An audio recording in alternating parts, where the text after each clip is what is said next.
تبارك الذي بيده الملك وهو على كل شيء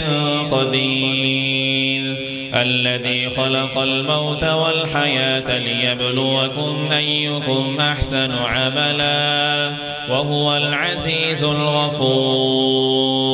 الذي خلق 7 سماوات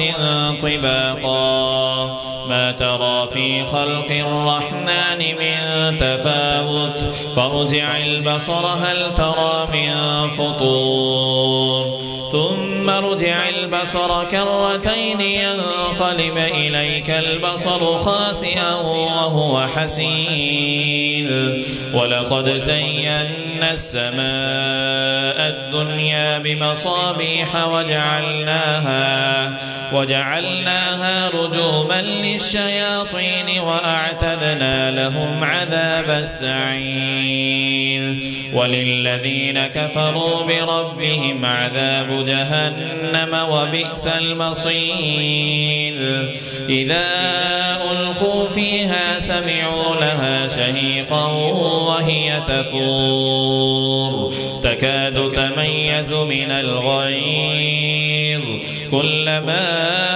ألقي فيها فوج سألهم خزنتها ألم يأتكم نذير قالوا بلى قد جاءنا نذير فكذبنا وقلنا ما نزل الله من شيء إن أنتم إلا في ضلال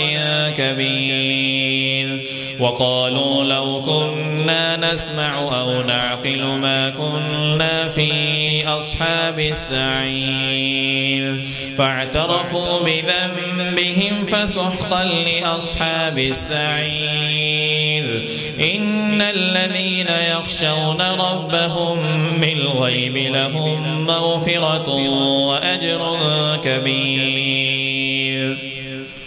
وأسروا قولكم أو اجهروا به إنه عليم بذات الصدور